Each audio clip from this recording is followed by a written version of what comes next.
Good morning. So it's only 138 days till spring training.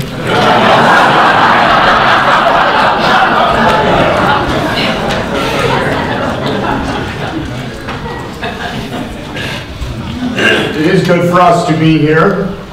We are speaking about becoming a church of mercy. I was now asked to do the lead off, if you will, and to do that in terms of this Francis factor. And this Francis factor in light of Catholic social teaching. So when we talk about the X factor, we talk about something being a variable, how it defines or how it nuances. In looking at Francis, hearing Francis, experiencing Francis, it seems that he regularly speaks in threes. 3 points, 3 images, often it's a recurring piece, and so I thought that it might be helpful if I tried to do my things in threes to the best of my ability. So this whole notion of 3 points, 3 considerations, and I do have actually 3 takeaways or 3 things that I will give you.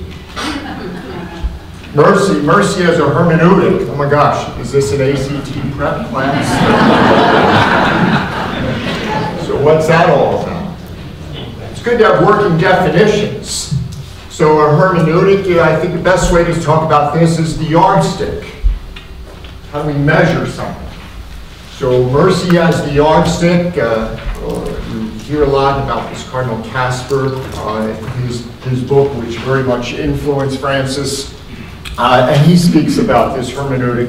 He says that in his book, Mercy, the Essence of Gospel and Key to Christian Life, he goes back to Thomas Aquinas, and he talks about looking at the commandments through the notion of mercy. So mercy is a hermeneutic, this measuring stick for the way we look at our life in the church. Mercy as a verb. Mercy is a noun. How did it become a verb? Well, this is all part of Francis saying, to experience mercy, I've been mercied. How do you get mercy? You're like dunked on. Well, dunked on in terms of God's mercy. It is one of those phrases that have been referred to as Bergoglioisms. A neologist, if you will. He seems to be making up words. So it's all about the experience of mercy, and then this Francis factor in Catholic social teaching, and then I'm just going to hint about how this factor is being experienced in the episcopacy, in the selection of bishops and interaction with bishops, and maybe some indications of what's to come. So, starting out with Catholic social teaching, most would say there are 7 principles. Some will come up saying there are 11. Some say we'll reduce it to 2, human dignity and common good. But if we would agree that there are 7, again, consistent with this notion of 3, I'm going to emphasize Francis, how he emphasizes 3 of them.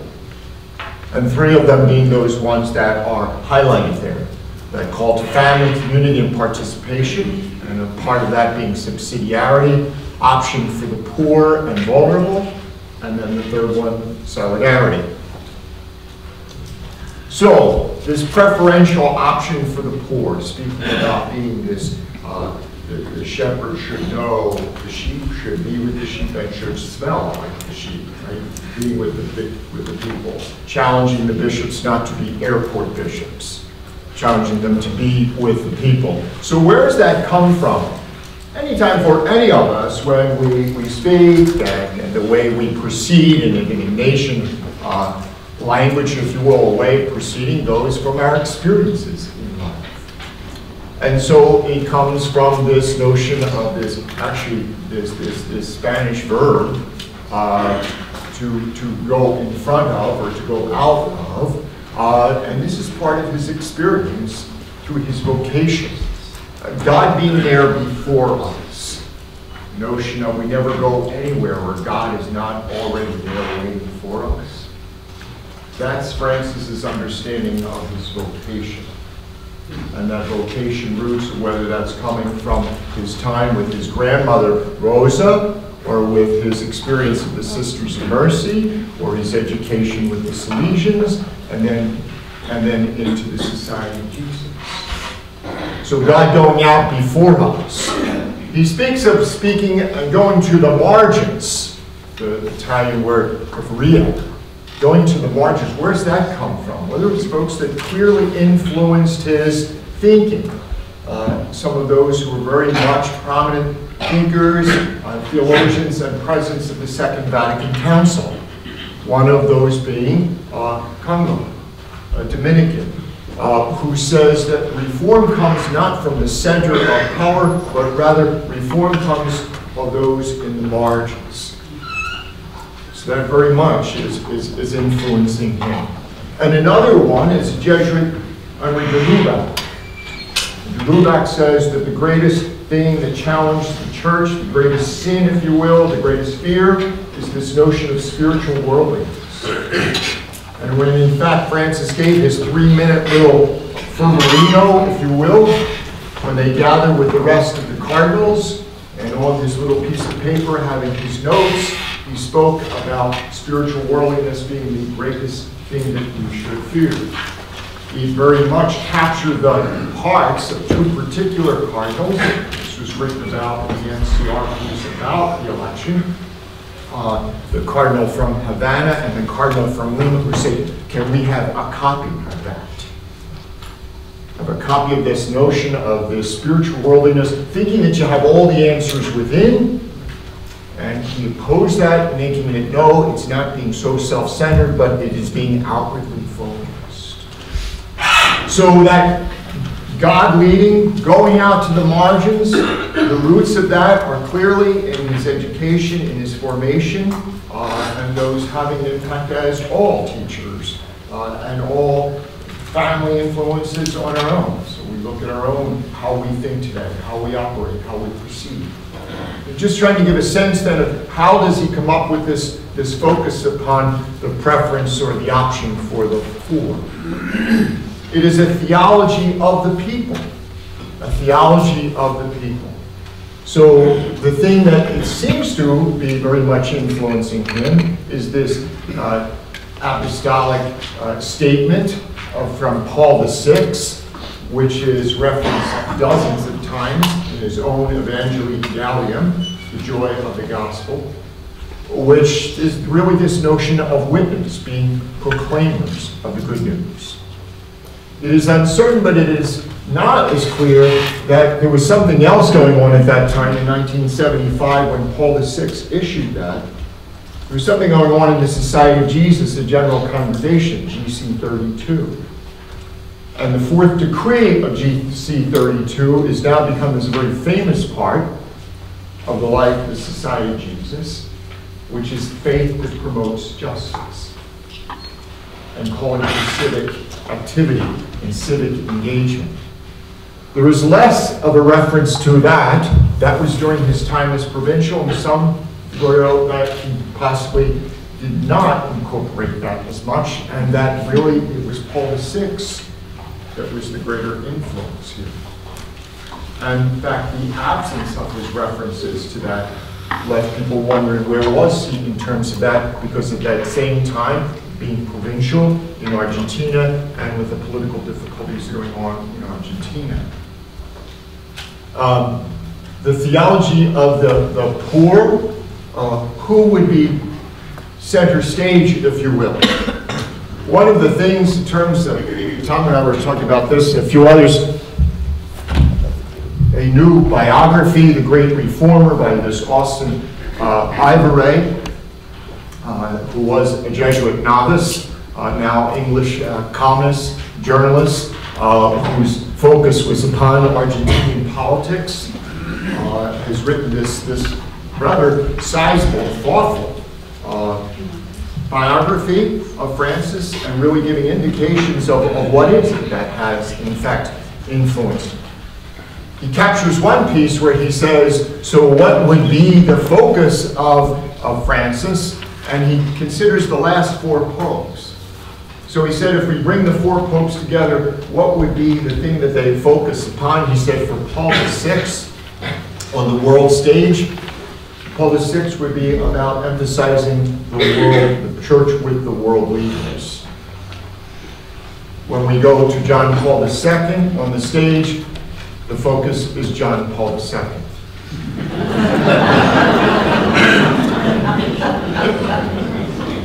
When we come to Benedict, the focus is on the theology, the document. And then as we move to Francis, the focus, center stage, is on the people of God. That may be an oversimplification, but clearly each one in the role as Pope, where am I going to bring the influence? So again, that diamond. So then the faithful people, the hermeneutic of the poor. So remember I said that word earlier on, that Greek word coming from attributed to Hermes, the Greek god, who is this one who's of great eloquence, this great interpreter. So how do we interpret? Well, we look to the poor for interpretation. And this is a piece here, this witness versus the neoliberalism and politics. He regularly seems to push against this notion of the wrong interpretation of what he says an incorrect interpretation of liberation theology or liberation thought. Because he says real liberation theology is not necessarily being involved in politics or civic engagement, but it's being a witness to the gospel. And that's some complain that that may be why there's some challenge with Decree 4 of the General Congregation 32, because it calls for civic engagement. The faith that does justice, and for him it's more gospel rooted. So him it's not a matter of being politically correct, it's not a matter of it being a civic thing, it's not a matter of an economic thing, it's a matter of a gospel thing. And then we'll see this in terms of his experiences, and I'll allude to this in a few moments, the experiences in his own as bishop, in his episcopacy. All right. So what about the notion, so that's the option for the poor, where that comes from in terms of this document, how that provides that foundation for him. So what about solidarity, being with the people? So his first Holy Thursday as Archbishop in 1998, he goes and calls the chaplain there and says, I want to come and celebrate the Mass of the Lord's Supper. And he goes to this hospital of infectious diseases, this lazaretto of healing and love. Again, this notion of enculturation, being with the people of God, not necessarily being a political advocate, but being with them and witness. So going into the villages of those who suffer and struggle. It's then a culture of encounter versus a culture of political advocacy. It's being with the people in solidarity with. And so we hear those expressions of, he says, we must be part of a church that is poor and for the poor. When he then, as a bishop, and shortly before, well, as Archbishop now, giving retreats, he speaks of things about apostolic courage, this Greek word going out again, being undaunted in your notion and in your inclination to be out into the margins. So not thinking this, again, this whole spiritual worldliness, which is a recurring theme for him, that it's something to be very much concerned about and fear that we have all the answers within. It's no, going out, being with the people of God, being witness, and that's where we find Christ. So that was part of his retreat to the bishops in 2006. And so he says, we're in this together. It's a communal battle to face the magnitude of the struggles of the world. In solidarity, these are been from various addresses. Another book that, in terms of esteem, we're talking about the Church of Mercy, a little plug here for Loyola Press, which is a compilation of lots of homilies, little exhortations and speeches that he gives to various groups, all with this theme of mercy, or being mercy, or experiencing that, right? It's a neat thing when he addressed the Jesuit refugee service. His images, very, very much, it was riddled with lots and lots of images, lots of kind of folksy images. Folksy images, often which came from his experience from his own grandma. These kind of things. And so with Father Adolfo Nicholas, spoke to the presidents of the Jesuit colleges and universities last year in Chicago, and he was sharing about his experiences with the Pope, and he said he just has all of these expressions. And so they're gathering for this liturgy, and there's concern about the vestments and the quality of the vestments, and he said, let's not be so focused upon the rags. Father General shared that to ship, but that's not his focus.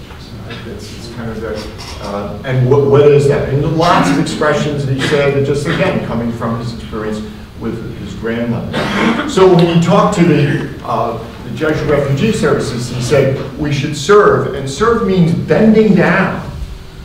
It's about how seeing the homeless, it's not just kind of throwing money at them, but touching them, bending down to serve, to be present to them. Or this notion of accompanying someone who needs help, so you help them to stand. And lastly, then, defending the weakness. So compassion is to suffer with.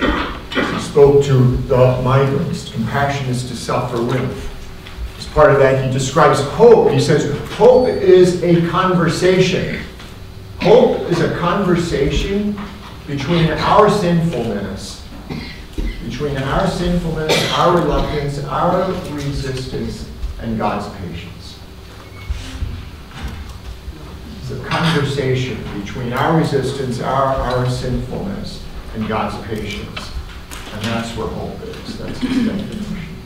So these little expressions that we find out, if Argus poster was around, it'd be just kind of shooting these out regularly, making all these little expressions. But they kind of capture, and that's that part of this factor. So lastly, solidarity. It enables us to see one another as brothers and sisters. And the measure of a society's greatness, as he was there in Rio, the World Youth Conference, one of the addresses there saying that the measure of a society's greatness is in how it treats those in the margins, how faithful it is to those people. The third piece, third emphasis, in my estimation, is subsidiarity.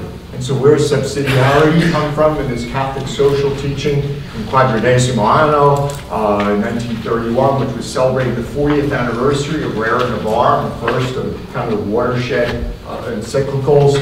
That's where this notion comes about, subsidiarity, activity to be accomplished by the most local of the smallest group possible. So the activity to be accomplished by the most local of the smallest group possible.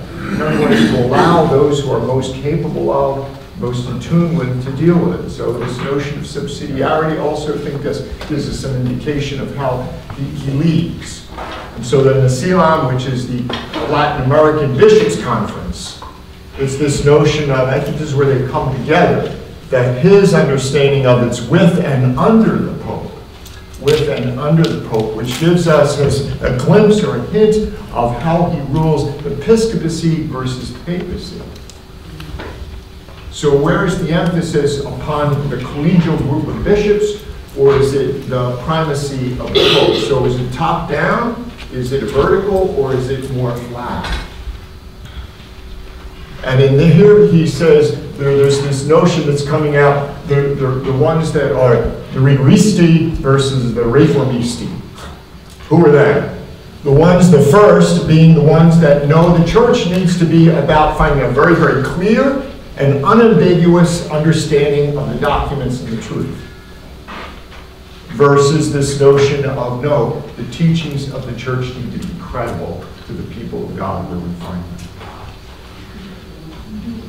So it depends that a little bit of discussion this past week about how to engage folks who are in seeking annulments, or how to we engage those homosexuality, gay orientation.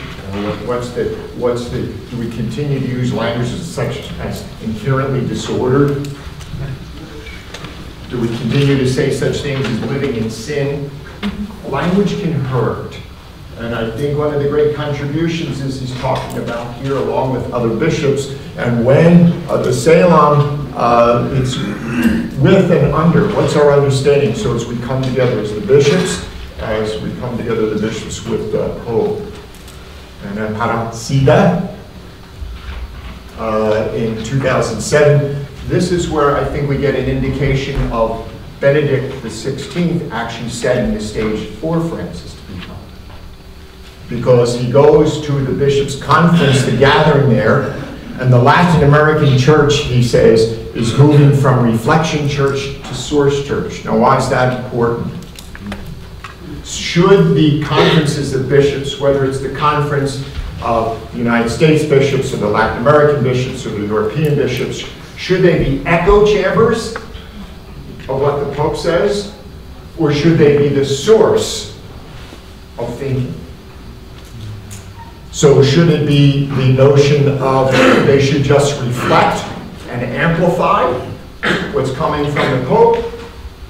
Or is there the possibility that there's great wisdom and collegiality coming from the bishops?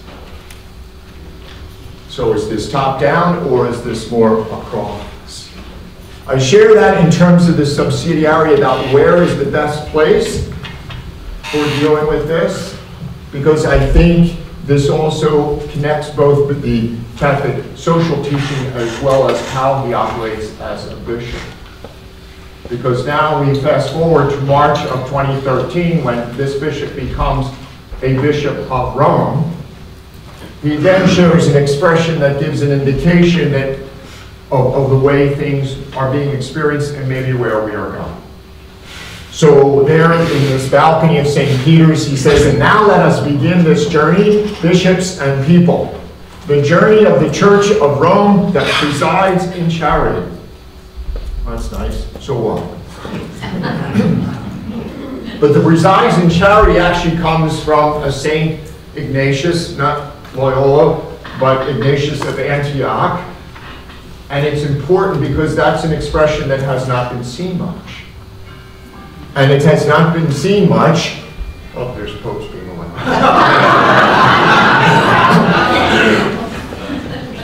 Presides in charity over all churches. So, and it goes back to the St. Ignatius of Antioch, who was really one of the first to coin the phrase Catholic Church in the early part of the 20th century, the early part of the 2nd century. So this notion of presides in charity, an expression that gives an indication of, wow, is that a glimpse of how he appears and looks upon things? And you may recall that he continues to say, I am the Bishop of Rome.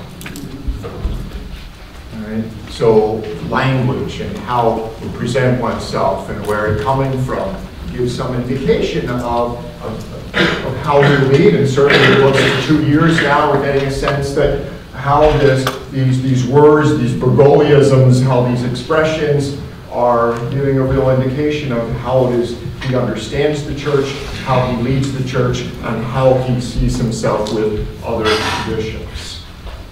So the expression there, I have to believe that it was intentional at this point, and not just a throwaway phrase, over all churches.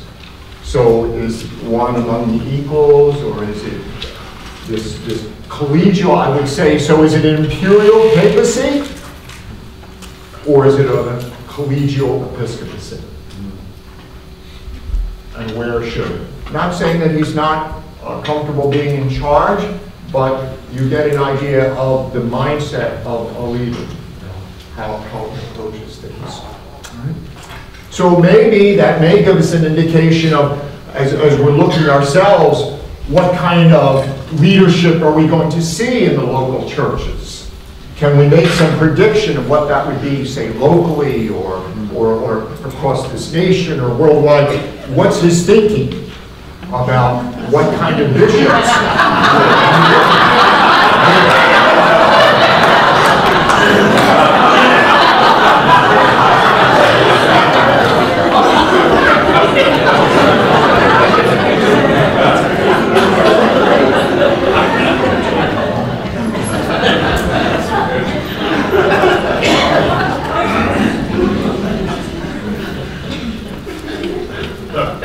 So in teaching, it's good to get you laughing right before they give you a test.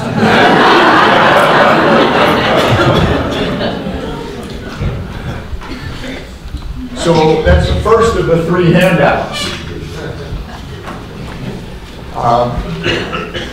And what I'm handing out here is, again, back to the threes, the first of the three handouts, and then on to what I was really asked to do, which is to focus very much on the Pope and Catholic social teaching and where it is seen. Clearly we saw in Evangelii Gaudium, the joy of the gospel, and this clearly reflects his Ignatian heritage, most especially his love of the Society of Jesus and his love of the spiritual exercises. And the fourth week of the spiritual exercises clearly is the joy. And so it's the joy of the gospel. It references many things, but there are pieces there that speak to clearly the notion of Catholic social teaching and the notion of justice. And so again, we're doing it in threes. What is justice? Well, a good working definition of justice is a right relationship with God, with others, and with the world. With God, with others, with the world. So good definition, good working definition of justice is a level playing field, if you will. A right relationship with God, with others, with the world. And so what I have there is just highlights on that slide. And then I'll just take a moment, once you have those, to say, okay, the first one, justice is this right relationship with God, with others, and with the world. First with God, and then I just referenced, and I'm giving greater details on these sheets here, the numbers. You will go to Google this or Bing this or whatever your favorite search engine is. So with God, in 186 to 188, how does God's love abide in anyone who has the world's goods, sees another in need, and yet refuses help? How could God's love abide in anyone who has the world's goods, sees another in need, and yet refuses help?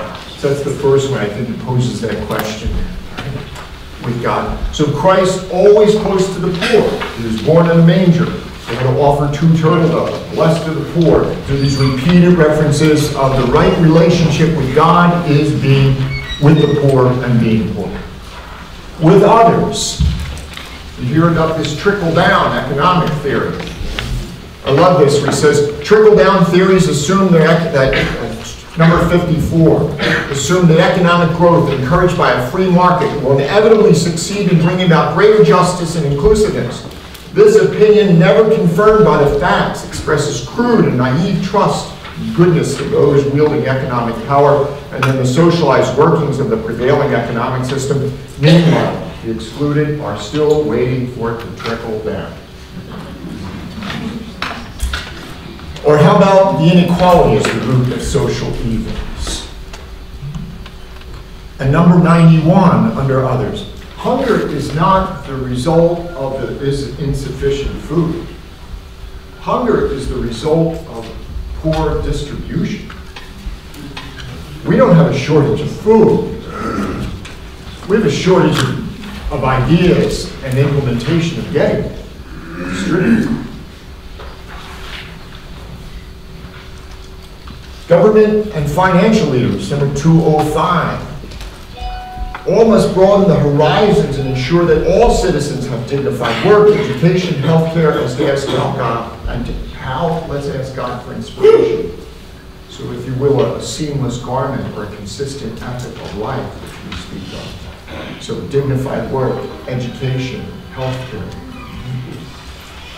And then what about with the third part? If it is a right relationship with God, with others, and then with nature, there he speaks about being beneficiaries and stewards of creation. Avoid, and again, another new word here, the desertification. The desertification of the soul. Meaning that our soul winds up becoming the place of the rib. So in all this, I think there is what I would call a mixture of both his reflection and his experiences. And I come back to the last piece, which again is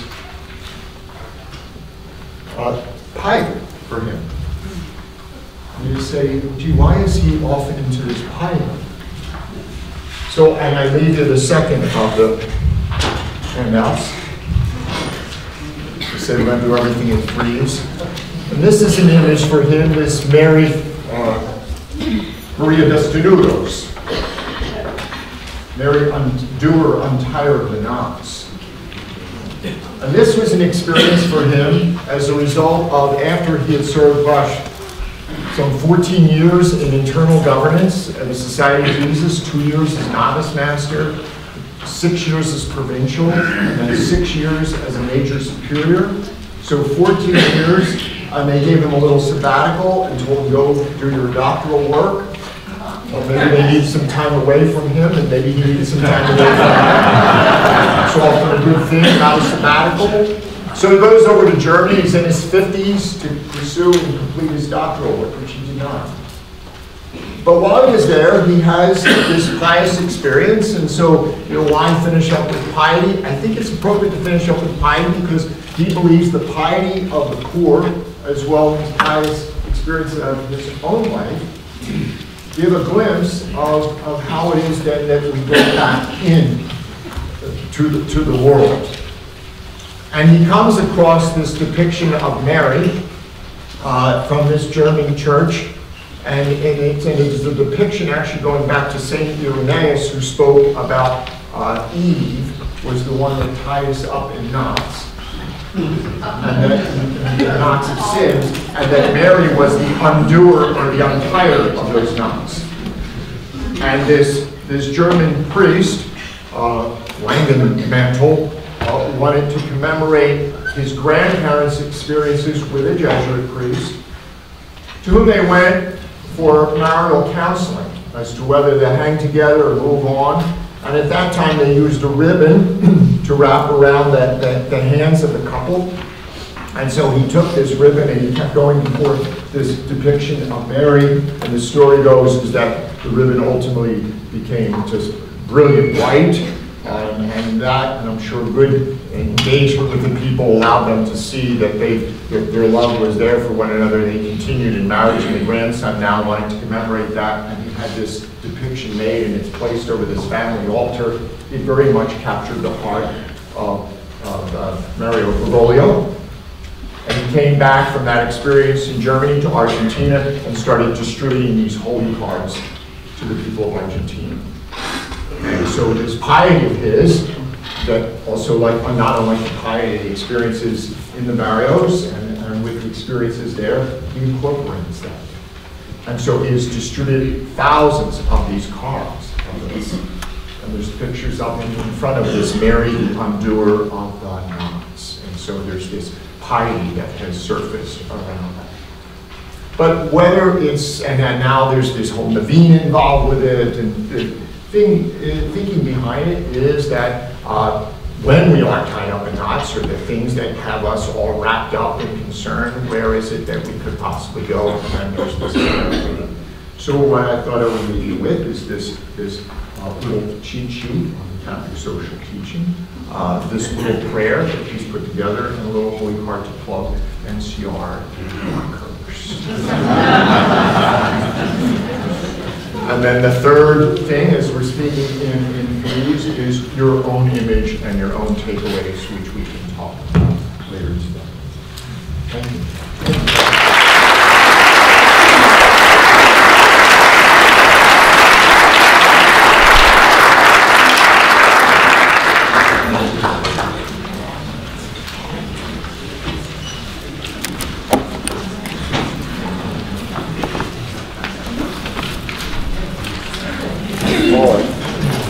I'm sorry, there is one more thing. I forgot.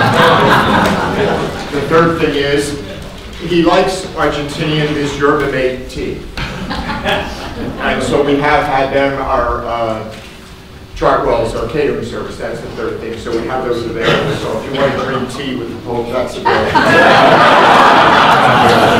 And one last thing to just show this. So this NCR writer, a buddy of mine, Tom Gallagher, when we have my Catholic social teaching class here, he sends me these shirts from our students on the Pope Francis and